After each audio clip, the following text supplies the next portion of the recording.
That's kind of ill, people. But yo, it ain't as ill as this.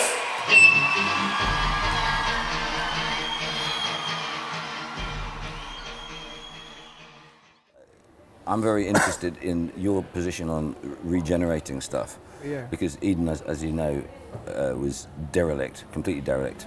And we got a gang of people together to restore it because the thing that obsessed us was that Cornwall was like grieving.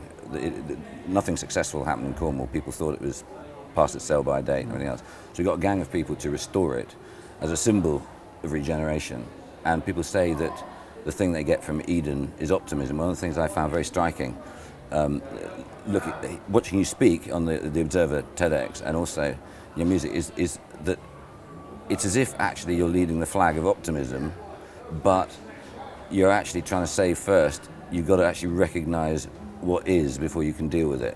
Are you very aware of that? Yeah. You have to understand that, like, the problem, you have to understand the problem, and the biggest issue we have in this country is people want to ignore the problem because they think if they don't live around it, it's not their problem, because they don't have to deal with it day to day, and therefore if we don't talk about it, if people like me don't make films about it or make music about it, then we can just carry on pretending it's not there. We're kind of asking the question, like, for instance, with Ill Manners, my film, I'm bringing the issue up to the forefront. It's not necessarily saying the film doesn't have the answers.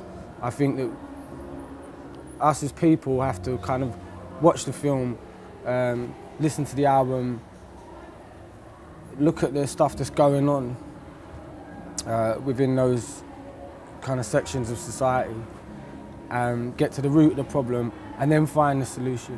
But only by kind of understanding it. And I've got some ideas of what some of the solutions may be to kind of improve things, but it's going to take a lot of time, you know.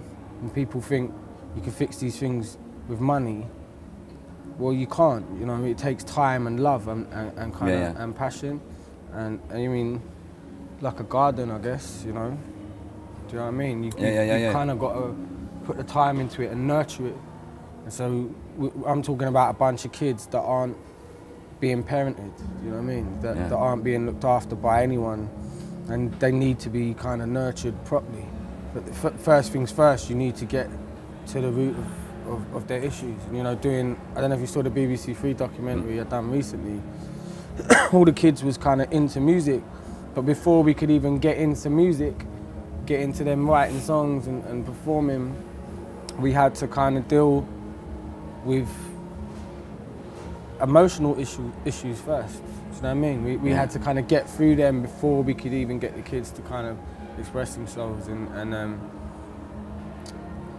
you know, I'm willing to put the time in. I already have put the time in, and it doesn't stop at that documentary for me. You know, that's kind of the beginning. And the thing that I find weird is the point you make. These problems have been around for God knows how many years. People brush them under a carpet and want to deal with them by policing them rather than actually getting rid of the problem. So where would you start in terms of remedying stuff? Is there a way that we can change the way that the gangs think? Because obviously the gangs are there, the gangs aren't going to go anywhere. And it's almost like, well, it's, I guess, political correctness to say, look, we're just going to draw a line here and say there's zero tolerance towards knives, towards gangs, and towards that whole culture.